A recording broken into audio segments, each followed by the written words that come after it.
오늘 우리에게 주신 하나님 말씀은 예레미야 2장 11절에서 13절입니다. 구약성경 예레미야 2장 11절에서 13절 1052페이지입니다. 우리 한 목소리로 같이 읽겠습니다. 시작. 어느 나라가 그들의 신들을 신 아닌 것과 바꾼 일이 있느냐? 그러나 나의 백성은 그의 영광을 무익한 것과 바꾸었도다. 너 하늘아, 이 일로 말미암아 놀랄지어다. 심히 떨지어다. 두려워할지어다. 여호와의 말씀이니라. 내 백성이 이 두 가지 악을 행하였나니 곧 그들이 생수의 근원되는 나를 버린 것과 스스로 웅덩이를 판 것인데 그것은 그 물을 가두지 못할 터진 웅덩이들이니라. 아멘. 오늘 새벽에 예배하신 하나님의 은혜가 우리 성도님들께 함께 하시기를 예수님의 이름으로 축복합니다. 아멘. 유다 백성들에 대한 심판의 메시지입니다. 이 메시지를 전하는 하나님 마음이 얼마나 아프신지는 우리가 지금 2장을 읽었는데 2장 앞부분에 보면 더 잘 알 수 있습니다. 하나님이 이스라엘 백성들이 참 말씀을 잘 듣고 순종했을 그 순수했던 때를 회상하십니다. 회상하신다는 것이 무엇입니까? 지금 그렇지 않다는 거 아닙니까? 그 회상하면서 안타까워하는 내용이 나옵니다. 지금은 그런 순수함이 다 사라져버리고 세상 죄로 물든 상태인 이스라엘 백성들 보면서 그때 좋았던 때를 회상하며 이렇게 말씀합니다. 2절과 3절을 우리 같이 읽어보시죠. 예레미야 2장 2절에서 3절입니다. 시작. 가서 예루살렘의 귀에 외칠지니라. 여호와께서 이와 같이 말씀하시기를 내가 너를 위하여 내 청년의 때의 인애와 네 신혼 때의 사랑을 기억하노니 곧 씨 뿌리지 못하는 땅 그 광야에서 나를 따랐음이니라. 이스라엘은 여호와를 위한 성물 곧 그의 소산 중 첫 열매이니 그를 삼키는 자면 모두 벌을 받아 재앙이 그들에게 닥치리라. 여호와의 말씀이니라. 아멘. 광야에서 정말 순수함으로 하나님 따랐던 이스라엘 백성들을 생각해내시는 겁니다.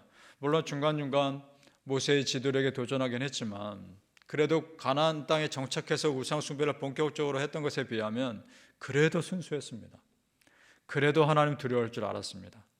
그때 이스라엘 백성들을 기억하시며 지금을 비교하시면서 괴로워하시는 겁니다.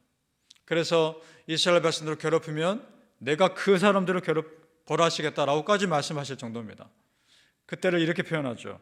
청년의 때, 신혼의 때. 그리고 이스라엘 백성이 첫 소산이었다라고까지 말씀하십니다. 하나님에게 이스라엘 백성은 그런 존재였습니다. 그런 이스라엘 백성들이 하나님과 우상을 바꿔버린 겁니다. 얼마나 안타까운 일입니까? 우리 성도님들 첫 은혜를 기억하십시오. 정말 예수 믿고 구원받아서 예배당에 앉아있는 것만으로도 예배 드리는 것만으로도 기뻤던 그때를 기억해내십시오. 그래야 내 순수함을 지킬 수 있는 겁니다. 저도 가끔은 우리 교회 첫 예배를 기억합니다.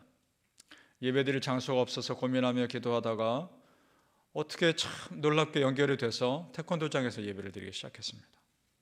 그때의 첫 예배를 기억합니다. 그 첫 예배와 첫 감격 기억하는데 참 하나님의 은혜 아닌 것이 없었습니다. 그런데 지금은 이제 하나님께서 또 새로운 은혜의 길로 우리를 밀어 가시는 것 같습니다. 우리가 기억하는 것은, 중요한 것은 첫 예배의 감격과 첫 은혜를 잊지 않아야 한다는 것입니다. 그래야 내 순수함이 어떤 상황에서도 간직될 수 있다라고 믿습니다. 우리 성도님들 하나님을 향한 첫사랑, 첫 은혜 항상 기억하시며 감사하며 사시기를 축복합니다. 아멘. 하나님은 참으로 이스라엘 백성들을 구별하여 귀한 공동체 만들어 주셨습니다. 그런데 이스라엘 백성들 스스로 그것을 포기합니다. 우상 숭배를 통해 하나님과 원수가 됩니다. 자, 9절 말씀 보시죠. 제가 읽겠습니다. 9절 말씀. 그러므로 내가 다시 싸우고 너희 자손들과도 싸우리라. 여호와의 말씀이니라. 아멘. 이것이 세상에서 가장 안타까운 겁니다. 하나님과 원수가 되는 겁니다. 사람과 원수가 되면 피하기라도 하죠. 하나님과 원수가 되면 피할 수도 없습니다. 그리고 이 싸움은 100% 내가 지는 싸움입니다. 이것이 참 안타까운 겁니다. 그러니까 여기서 깨닫는 것이 있죠. 믿음은 하나님께서 거저 주시는 선물이지만 그 선물을 감사함으로 받는 것은 전적으로 나의 책임이라는 겁니다. 하나님께서 주신 그 선물 감사함으로 받으시길 바랍니다. 평생 그 선물 간직하시길 바랍니다. 따라서 오늘 말씀은 하나님 앞에서 무엇이 죄인지를 분명히 말씀합니다. 자, 19절 말씀 같이 읽어보죠. 예레미야 2장 19절입니다. 시작. 네 악이 너를 징계하겠고 네 반역이 너를 책망할 것이라. 그런즉 네 하나님 여호와를 버림과 내 속에 나를 경외함이 없는 것이 악이요 고통인 줄 알라. 주 만군의 여호와의 말씀이니라. 아멘. 여호와 하나님을 버린 것, 하나님을 경외하지 않은 것, 이것이 죄라 말씀합니다. 한마디로 말하면 하나님을 안 믿는 것이 죄라는 겁니다. 믿으십니까? 세상에서 아무리 착하게 살아도 하나님 믿지 않으면 기본적으로 죄 가운데 사는 겁니다. 세상 믿지 않는 사람도 이것을 모를 겁니다. 그저 눈에 보이는 죄만이 죄인 줄 알 겁니다. 그러나 영적인 눈으로 보면 하나님 믿지 않는 불신앙이 가장 큰 죄인 겁니다. 반대로도 그럼 해석이 가능합니다. 자, 이것이 우리에게 은혜입니다. 그러면 성도님들, 내가 하나님 믿는 믿음 신실하게 간직하고 있으면 아무리 내가 부족해도 나는 하나님의 은혜 아래 사는 겁니다. 믿으십니까? 바라기는 성도님들, 그 하나님의 은혜가 평생을 여러분의 삶에 머무시기를 예수님의 이름으로 축복합니다. 아멘. 이스라엘 백성들이 하나님 믿는 믿음에서 떠나 하나님 버린 것은 참 안타까운 일입니다. 스스로 축복을 포기한 겁니다. 우리 성도님들, 하나님으로부터 자연스럽게 내려오는 은혜가 있다는 걸 믿습니까? 여호와 하나님을 가까이 하며 내게 복이 되는 것을 정말 믿습니까? 하나님 믿는 자에게는 자연스럽게 하나님께서 흘려내보시는 은혜가 있습니다. 그래서 믿는 자와 믿지 않는 자 각각 얘기해 보면 참 느끼는 것이 다릅니다. 믿는 자와 얘기할 때와 믿지 않는 자와 얘기할 때가 참 다릅니다. 왜 이런 차이를 느낄까? 그 대화의 내용이 신앙의 대화냐 아니냐의 차이도 물론 있겠지만 영이 다르기 때문입니다. 믿는 자의 영과 믿지 않는 자의 영이 다릅니다. 믿는 사람들과의 대화하는 가운데 느끼는 것은 성령님이 그 안에 역사하심을 느낍니다. 그래서 내 안에 채워지는 은혜가 있습니다. 그런데 믿지 않는 자와는 그것이 없다는 겁니다. 그러니 성도님들, 하나님 믿는 믿음의 백성들로서 이렇게 은혜를 누릴 수 있는 그 축복을 이스라엘 백성들은 스스로 포기한 겁니다. 얼마나 안타까운 일입니까? 우리는 빵으로만 사는 사람들이 아닙니다. 우리는 하나님의부터 나오는 말씀과 은혜로 사는 사람들입니다. 믿으십니까? 이스라엘 백성들 그 하나님으로부터 나오는 은혜를 스스로 막았다는 겁니다. 빵으로만 산다면야 이 세상에 만족하며 살겠죠. 그러나 우리는 빵이 아니라 내 영혼의 갈급함을 채워야 사는 사람들이란 말입니다. 먹는 것만으로도 채워지지 않는 영혼을 가진 사람들이란 말입니다. 그 갈급함은 하나님만이 채울 수 있다는 것이죠. 예레미야 2장 13절 말씀 우리 다시 한번 읽어보죠. 13절 말씀 시작. 내 백성이 두 가지 악을 행하였나니 곧 그들이 생수에 근원되는 나를 버린 것과 스스로 웅덩이를 판 것인데 그것은 그물을 가두지 못할 터진 웅덩이들이니라. 아멘. 생수의 근원 되신 하나님을 버렸습니다.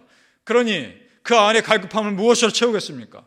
갈급함을 무언가 채워야겠는데 그것을 다른 것에 눈 돌렸단 말입니다. 그것이 우상이란 말입니다. 그런데 그것은 터진 웅덩이였다는 거죠. 채워도 채워지지 않는 거짓 물 웅덩이였던 겁니다. 사람은 참 신기합니다. 가까이 있는 축복이 있는데 그 축복을 보지 못하고 항상 무언가 새로운 것을 찾아다닙니다. 그런데 정작 가까이에 계신 하나님 그 은혜를 베푸고 계셨습니다. 그걸 깨닫지 못하고 헛된 우상에 만족을 찾으려 했던 겁니다. 그러나 그것은 터진 웅덩이였습니다. 이걸 보면서 수가성 여인은 생각합니다. 그 여인이 물길로 나왔죠. 아무도 없는 뙤약볕에 물길로 나옵니다. 그 여인에게는 아픈 상처들이 있었고 그 여인에게 무엇과도 채울 수 없는 영혼의 갈급함이 있었습니다. 그런데 목마름만으로 채워질 수 없는 갈급함이 있어서 그 여인이 괴로웠던 참에 예수님 만납니다. 그런데 자기 앞에 있는 예수님이 자기의 갈급함을 채울 뿐이라는 걸 모릅니다. 대화 가운데 그제서야 깨닫습니다. 아, 이분이야말로 나의 진정한 갈급함을 채울 수 있는 분이구나. 그제서야 그분이 메시아인 걸 깨닫습니다. 그랬더니 무엇을 버려두고 갑니까? 물동이를 버려두고 가죠. 육신의 갈급함을 채웠던 물동이가 그 여인에게는 이제 더 이상 아무 의미가 없는 겁니다. 그 여인에게는 영혼을 채우는 예수님만으로 이때는 충분했던 겁니다. 그래서 물동이는 이제 아무 의미가 없어져 버린 겁니다. 성도님들, 영혼을 채우는 것이 먼저인 겁니다. 요한복음 4장 14절에 그래서 이런 말씀 나옵니다. 내가 주는 물을 마시는 자는 영원히 목마르지 아니하리니 내가 주는 물은 그 속에서 영생하도록 솟아나는 샘물이 되리라. 아멘. 그 여인에게 하신 말씀입니다. 그 다음 요한복음 7장 38절에 나를 믿는 자는 성경의 이름과 같이 그 배에서 생수의 강이 흘러나오리라. 아멘. 그렇습니다. 성도님들, 하나님이신 예수님으로부터 생수의 강이 흘러나오신 것처럼 오직 우리의 갈급함을 채울 수 있는 영원한 생수 되시는 분은 하나님이십니다. 믿으십니까? 바라기는 성도님들, 하나님 잘 믿으셔서 여러분의 배에서 생수의 강이 흘러나오는 은혜를 누리시기를 예수님의 이름으로 축복합니다. 아멘. 기도하겠습니다. 아버지 하나님, 우리 삶의 근원 되신, 생수의 근원 되신 하나님, 평생을 그 옆에 붙어있게 하여 주옵소서. 나의 영원한 목마름을 채울 수 있는 분은 오직 하나님 한 분밖에 없습니다. 어떠한 사람으로도 채울 수 없는 그 갈급함, 말씀으로 채우게 도와주시고, 기도로 채우게 도와주시고, 예배로 채우게 도와주시고, 하나님의 은혜로 채우게 하여 주옵소서. 세상이 줄 수 없는 참 평안이 우리 안에 채워짐을 믿습니다. 물동이를 버려두고 사람들 앞에 가서 이분이 메시아이다 라고 전했던 그 여인처럼 이제 내가 그동안 잡고 있었던 그 세상의 물동이들을 다 내려놓게 도와주시고 예수님 한 분으로 만족할 수 있는 은혜가 있게 하여 주시옵소서. 생수의 근원을 놓고도, 바로 앞에 있는 그 생수의 근원을 놓고도 헛된 우상을 쫓았던 어리석음이 우리 안에 없기를 바랍니다. 바로 내 앞에 계신 하나님, 나의 생수 되신 예수님, 근원 되신 하나님, 성령 하나님의 은혜, 그래서 붙잡으며 살아가게 하여 주시옵소서. 감사하며 예수님의 이름으로 기도합나이다. 아멘.